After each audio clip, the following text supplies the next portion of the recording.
मॉडर्नचे question बघाल तर 2-3 questions येतात, ते पण स्पेक्ट्रम मधले येतात आणि स्पेक्ट्रम मधले जे काही क्वेश्चन्स येतात मॉडर्नचे एकदमच आउट ऑफ द बॉक्स किंवा एकदमच असे व्हेग क्वेश्चन्स असतात. तर मग माझं सजेशन असेल की ते मॉडर्नचे क्वेश्चन्स जेव्हा आपण डील करत असतो, मॉडर्नच्या क्वेश्चनचा जास्त लोड घ्यायचा नाही. स्पेक्ट्रम त्याच्यासाठी तर अजिबातच पाहू नका. बघायचंच असेल तर स्पेक्ट्रमची समरी वगैरे बघा. दुसरी गोष्ट येते तुमची आर्ट अँड कल्चर आणि एन्शियंट आणि मेडायवल. आता बरेच जण काय करतात की एन्शियंट मेडायवल मधलं जे काही आर्ट अँड कल्चर आहे ते तर आपलं लुसेंट वगैरे मध्ये कव्हर होतं. राहिला प्रश्न कंटेम्पररी आर्ट अँड कल्चर. 2-3 गोष्टी असतात कंटेम्पररी आर्ट अँड कल्चर मध्ये. काय काय असतं, एकतर तुमचे डान्स फॉर्म असतात, बरोबर, एकतर तुमचं म्युझिक असतं, एकतर तुमचा ड्रामा असतो, हेच आहे ना काहीतरी. फोक डान्सेस असतात, क्लासिकल डान्सेस असतात, किंवा लिटरेचर असतं कंटेम्पररी वगैरे त्या काही, किंवा म्युझिक असतं, folk music, folk songs, classical music, Hindustani, Carnatic वगैरे त्या पद्धतीचं. त्याचे ना रेडीमेड फक्त टेबल्स बघायचे,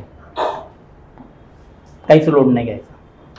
रेडीमेड टेबल्स बघा, PYQs बघा, तुमच्या गोष्टी डील होतात. वाटलंच ते काही त्याचे इमेजेस वगैरे पाहून घ्यायच्या. त्यासाठी काही मी PDF पण शेअर करतो.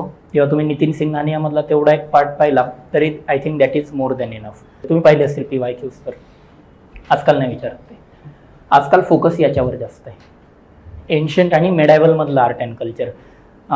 जसं की तुम्ही 2 वर्षांचे ट्रेंड पाहिले, त्यांनी साधारण आफ्टर 2015-16 जैनिझम बुद्धिझमवर क्वेश्चन विचारणं बंद केलेलं.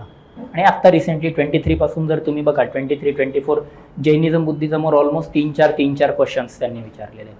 सो सांगायचा मुद्दा, अननेसेसरी जास्त बल्की बुक्स वगैरे अजिबात बघू नका. जसं मी त्या मेसेजमध्ये पण म्हटलंय ना, RS शर्मा, सतीश चंद्रा, बिपिन चंद्रा तर मी मेन्सलाही सजेस्ट नाही करत, because it is written in the story format. आणि त्यानंतर येतं तुमचं स्पेक्ट्रम, ते पण काही बघायची गरज नाही. सिंघानिया तर मी अजिबातच सजेस्ट करत नाही. वाटलंच तर आता रिसेंटली जर तुम्ही क्वेश्चन्स कशातून विचारले जात आहेत बघाल तर एक ल्युसेंटचं पुस्तक आहे, ल्युसेंटचं GKचं. काय 200-250 रुपयाला ते पुस्तक मिळतं, घेऊन टाका. त्यातला फक्त हिस्ट्रीचा कॉम्पोनंट बघा, हार्डली किती 30-40 पानं आहेत ना, घेतलंय ना कोणी, क्लिअर. सो सोर्सेसबद्दल you don't need to run from pillar to post, limited sources ठेवा. 3 गोष्टी मी सांगेल फोकस कशावर ठेवा. तर सगळ्यात पहिलं म्हणजे मी जे तुम्हाला PPTs शेअर केलेल्या आहेत त्या तेवढ्या PPTsला बेस ठेवा, की जे चांगल्या गोष्टी आहेत refer those things. History is a bulky topic. वेगळी नोट देऊन I don't want to confuse you people. Why have given you this PPTs to you, because it will create a base for history. की तो base आहे, त्याच्या बाहेरचं काही वाचायचं नाही, तेवढं पहा. त्याच्यामध्ये काही एक्स्ट्रा इन्फॉर्मेशन ॲड करता आली ते एक्स्ट्रा इन्फॉर्मेशन ॲड करा, पण एक्स्ट्रा इन्फॉर्मेशनचे पण सोर्सेस आपले लिमिटेड असले पाहिजे. Again no need to read RS Sharma, old NCERTs, मग थीम्स आर ऑल्सो देअर, बरोबर ना. त्यानंतर आणखी बऱ्याचशा अशा गोष्टी असतात ते.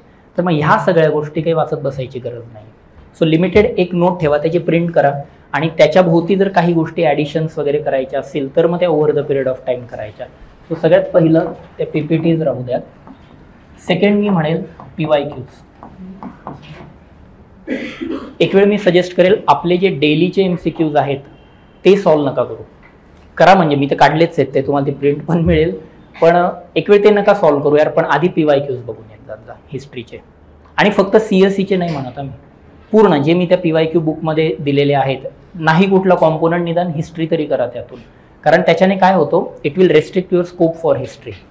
काहीतरी एक पॅटर्न आहे ना हिस्ट्रीचा ठराविक विचारायचा. उद्या उठून कुठलं पण हडप्पाचं गाव नाही विचारत ते. देर आर 100+ प्लेसेस, आणि हू नोज यार 1000 more might have been buried under the desert of Rajasthan. पण माझं म्हणणं ते असतं की once you get to know about the syllabus, एकदा जर का तुम्हाला सिलेबस कळला की काय काय सिलेबस आहे, आपला स्कोप रिस्ट्रिक्ट होतो. त्यामुळे विनाकारण बाहेरच्या गोष्टी अजिबात पाहायच्या नाही. हिस्ट्रीचा स्कोप रिस्ट्रिक्ट ठेवा. That's why I am telling you, PPTs झाले की एकदा PYQs बघा. PYQs मध्ये नाही हे क्वेश्चन्स विचारलेले. दुसरी गोष्ट, हे करत असताना पॉलिटिकल हिस्ट्री अजिबात नाही स्टडी करायची.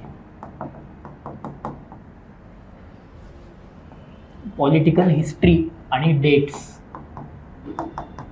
अजिबात नाही वाचायचं, काहीच गरज नाही आहे ना पॉलिटिकल हिस्ट्री आणि डेट्स वाचायची. प्रीसाठीचे काही ठराविक इव्हेंट्स आहेत आणि ठराविक फॅक्ट आहेत apart from political history and the dates. तर मग त्या फॅक्ट्सवर आपल्याला फोकस करायचा आहे. मोस्टली जे क्वेश्चन्स येतात ते जे हिस्ट्रीमधले येतात ते आयदर 1 लाइनर असतात. बघा तुम्ही मोस्टली हिस्ट्रीचे क्वेश्चन्स 1 लाइनर आहेत. Either you know it or you don't know it, त्यामध्ये लॉजिक नसतं. जर हिस्ट्रीच्या क्वेश्चन्समध्ये त्यांनी ॲनालिसिस दिलं की 1857ची लढाई का झाली, what are the reasons behind the failure of 1857 revolt. 4 कारणं दिली. You don't even need to read the books. Logic common sense वापरून पण तुम्ही आन्सर लिहू शकताय ते. That's why UPSC will never ask you the analytical questions in terms of history. कधीही लक्षात ठेवत जा. आणि स्पेक्ट्रमचा प्रॉब्लेम काय होतो, spectrum is a blend of analysis as well as facts. Spectrum वाचा, पण मग त्यातलं तुम्हाला ॲनालिसिस बाजूला करता आलं पाहिजे. त्यामुळे रेडीमेड ज्या ज्या गोष्टी दिल्यात त्या बघा, PYQs उलटे ट्रेस करा, त्या पद्धतीने आपल्याला आन्सर्स देता येतात. आणि त्याच्यासोबतच मी म्हणेल हे झाल्यानंतरच लुसेंट वाचा, कारण लुसेंट हे UPSCच्या याच्यासाठी नाही आहे, UPSC GK साठी नाही आहे. ओव्हरऑल GK जे ज्या पण XYZ एक्झाम्स भारतामध्ये होतात ज्याच्यामध्ये हिस्ट्री असतं, मोस्टली ते SSC CGL यावर पण टार्गेट करतात, कारण तिकडचा क्राऊड जास्त आहे. SSC CGL महाराष्ट्रात एवढं नाही आहे, पण नॉर्थमध्ये जेव्हा तुम्ही जाणार तर तिकडे क्राऊड जास्त आहे आणि that is targeting on SSC CGL. SSC CGLचे क्वेश्चन्स हे फॅक्च्युअल असतात. तर मग हे 3 बुक्स आहेत. PYQsने स्कोप रेस्ट्रिक्ट करा. आणि मेन्सचे मी म्हणेल जे काही तुम्ही नोट्स वगैरे वाचले असतील एकदा गो थ्रू करायचे तर करा, if it is possible to you at all, की 1-2 दिवसांमध्ये सर्व संपवता येत असेल संपवा. And rest just keep on focusing on PYQs, Lucent आणि या PPTsमध्ये, आणि आपले जे डिस्कशन्स होतील ते. आणि मग चौथी गोष्ट येते ते म्हणजे की टेस्ट एक्सप्लेनेशन्स. मी यांना लिस्ट प्रायोरिटी देतो हिस्ट्रीच्या गोष्टी बाबतीत. का बरं, कारण हिस्ट्रीचा स्कोप मोठा आहे ना. एका टेस्टला काहीतरी इन्फॉर्मेशन मी ॲड केली. बऱ्याच वेळा असं पण असतं बरं का, की अननेसेसरी पेपर टफ करण्यासाठी मी काही पण हिस्ट्री विचारेल. राज्यसेवा इज द क्लासिक एक्झाम्पल. 1857च्या उठावात 4 गल्ली पलीकडे राहणाऱ्या स्वातंत्र्य सेनानीच्या शेजारच्या मित्राने परवाच्या दिवशी कोणता ड्रेस घातला होता. नॉट लिटरली लाईक दिस, पण या लेवलचे क्वेश्चन्स जातात. आणि मग ते तसली नाही, हिस्ट्रीची गरज नाही आहे. सो बेसिकली मी म्हणेल टेस्ट एक्सप्लेनेशन्स बघा. जनरली काय यस न्यूली साईट्स, ज्या आर्किओलॉजिकल साईट्स बरोबर, या स्टॅटिक वगैरे या ज्या साईट्स सापडता असतात बघ, अगेन तो स्टॅटिक पार्ट येतो. आणि मी म्हणेल की तो करंट अफेअर्समध्ये येतो. हे जे तुम्ही म्हणतायत आता बरोबर येतो टॉपिक, की recently Kerala found megalithic site in Palakkad वगैरे. आता तुम्ही जर न्यूजमध्ये वाचलं तर असं मिळत असेल, पण मी म्हणेल ते प्लेसेस इन न्यूजमध्ये कव्हर होतं. तो हिस्ट्रीचा पार्ट नाही आहे. ते तिथं नाही विचारणार की तिथं कोणते चित्र सापडले, काय सापडले, कसं सापडलं, काय. That is a part of places in news. So त्याच्यामध्ये काही जायची गरज नाही. येतं लक्षात.